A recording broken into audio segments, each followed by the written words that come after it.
Assalamualaikum warahmatullahi wabarakatuh. Bagaimana kabar kalian hari ini? Mudah-mudahan kalian dalam keadaan sehat dan selalu semangat dalam belajarnya. Materi untuk hari ini yaitu menceritakan kembali isi teks biografi. Menceritakan kembali teks biografi dengan pola penyajian yang berbeda. Pada bagian terdahulu, kamu sudah belajar menyajikan penggambaran karakter unggul tokoh dengan pola penyajian yang berbeda. Pola penyajian secara narasi penuh dapat kamu lihat contohnya pada biografi B.J. Habibie. Sedangkan pola penyajian campuran antara naratif dan dialog dapat kamu lihat pada biografi George Shah.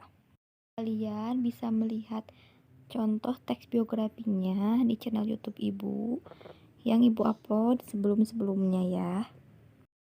Untuk menceritakan kembali isi teks biografi, kamu dapat meninjau ulang hasil kerjamu pada bagian mengidentifikasi pokok-pokok informasi teks biografi. Setelah itu, gabungkan pokok-pokok informasi tersebut dengan menggunakan konjungsi yang benar dalam bentuk teks biografi singkat. Jadi, pokok-pokok informasi dari setiap paragraf digabungkan dengan pokok-pokok informasi paragraf selanjutnya.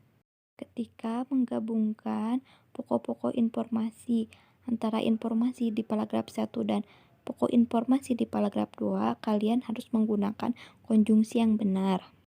Perhatikan contoh berikut. Nah, di sini ada sebuah tabel. Yang kiri itu teks aslinya dan yang kanan itu penceritaan dengan bahasa yang berbeda. Teks asli. B.J. Habibie adalah salah satu tokoh panutan dan menjadi kebanggaan bagi banyak orang di Indonesia. Penceritaan dengan bahasa yang berbeda. B.J. Habibie adalah Presiden ketiga Republik Indonesia yang dikenal sebagai teknokrat kebanggaan orang Indonesia.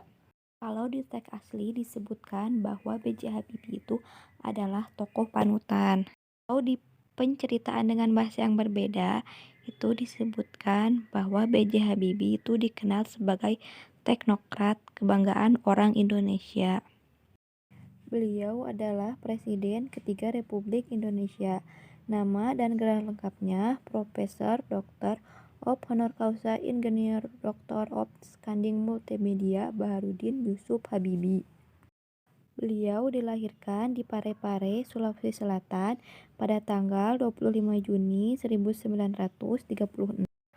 Kalau dengan penceritaan bahasa yang berbeda belum disebutkan gelar lengkapnya, tetapi diganti dengan putra asli Parepare, Sulawesi Selatan ini lahir pada tanggal 25 Juni 1936 dari pasangan Alwi Abdul Jalil Habibie dan Raden Ajeng Tuti Marini Puspowardojo. Habibie menikah dengan Hasri Ainun Habibie pada tanggal 12 Mei 1962 dan dikaruniai dua orang putra, yaitu Ilham Akbar dan Tori Kemal. Kalau dengan penceritaan bahasa yang berbeda, kata menikah itu diganti dengan kata membina rumah tangga.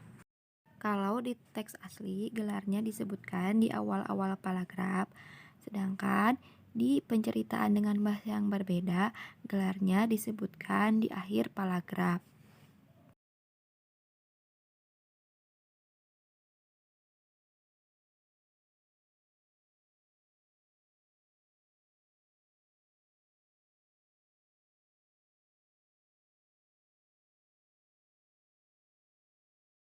Nah, sekarang Ibu akan membacakan teks biografi baru dari Malala Yousafzai. Malala Yousafzai lahir 12 Juli 1997, adalah seorang murid sekolah dan aktivis pendidikan dari kota Mingora di distrik Swat dari provinsi Pakistan. Khyber Pakhtunkhwa. Dia diketahui untuk pendidikan dan aktivisme hak-hak perempuan di Lembah Swat, di mana Taliban telah melarang pada waktu itu gadis bersekolah. Pada awal tahun 2009, saat berumur sekitar 11 atau 12 tahun, Yusef Jay menulis di blognya di bawah nama samaran untuk BBC secara mendetail tentang betapa mengerikannya hidup di bawah pemerintahan Taliban, upaya mereka untuk menguasai lembah, dan pandangannya tentang mempromosikan pendidikan untuk anak perempuan. Pada tahun 2014, dia bersama Kailash Satyarthi mendapatkan hadiah Nobel untuk bidang perdamaian. 2014 untuk perjuangan mereka melawan penindasan anak-anak dan pemuda serta untuk mendapatkan hak pendidikan bagi mereka. Malala lahir dari keluarga bersuku Pushtun dan menganut Islam Sunni.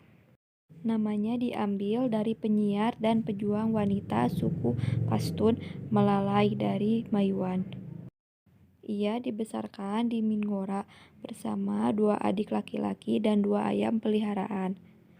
Keberaniannya dalam menulis berkat bimbingan ayahnya yang juga penyiar, pemilik sekolah, sekaligus aktivis pendidikan. Ayahnya menjalankan beberapa sekolah yang dinamai Khushal Public School. Meskipun Malala mengaku ingin menjadi dokter, ayahnya mendorongnya untuk menjadi politisi. Ia mulai berbicara di depan publik untuk memperjuangkan hak atas pendidikan pada tahun 2008. Dengan gagah dan penuh semangat, ia menyampaikan seruan pertamanya untuk melawan Taliban. Berani-beraninya Taliban merampas hak saya atas pendidikan. Begitu kata gadis pemberani itu di depan televisi dan radio. Pada tanggal 9 Oktober 2012, Yusef Jay ditembak di kepala dan leher dalam upaya pembunuhan oleh kelompok bersenjata Taliban ketika dia kembali pulang di bus sekolah. Ia sempat dirawat di Pakistan sebelum kemudian diterbangkan ke Inggris untuk dirawat di rumah sakit di Birmingham. Pimpinan Taliban Adnan Rashid mengiriminya surat yang menjelaskan bahwa alasan penembakan adalah sikap kritisnya terhadap kelompok militan, bukan karena ia seorang penggiat pendidikan perempuan. Lebih lanjut, Rashid mengungkapkan penyesalannya atas kejadian ini, namun tidak meminta maaf atas penembakan yang dialami Malala Yousafzai. Ia juga menyarankan Malala kembali ke Pakistan dan meneruskan pendidikan di madrasah bagi perempuan. Kelompok yang terdiri atas 50 ulama di Pakistan mengeluarkan fatwa menentang penembakan ini. Pada tanggal 12 Juli 2013, bertepatan dengan ulang tahunnya yang ke-16, Malala berpidato di depan forum Majelis Kaum Muda di markas besar PBB di New York, Amerika Serikat.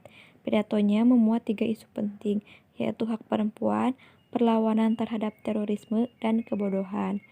PBB juga mendeklarasikan hari tersebut sebagai Hari Malala. Pada bulan Oktober 2014, dirinya bersama Kailash Satyarthi mendapatkan hadiah Nobel untuk bidang perdamaian 2014 untuk perjuangan mereka melawan penindasan anak-anak dan pemuda serta untuk mendapatkan hak pendidikan bagi mereka. Malala menjadi penerima hadiah Nobel termuda karena dia mendapat hadiah ini pada usia 17 tahun. Nah, setelah kalian menyimak teks biografi tadi, kalian sekarang tugasnya menjawab pertanyaan-pertanyaan ini ya. Ada 4 pertanyaan. Nah, jawabannya kalian tulis di buku, kemudian fotokan lalu kirim ke classroom. Apabila ada pertanyaan, bisa WA ke WA Ibu. Untuk hari ini cukup sekian. Mudah-mudahan kalian mengerti dan memahaminya. Wassalamualaikum warahmatullahi wabarakatuh.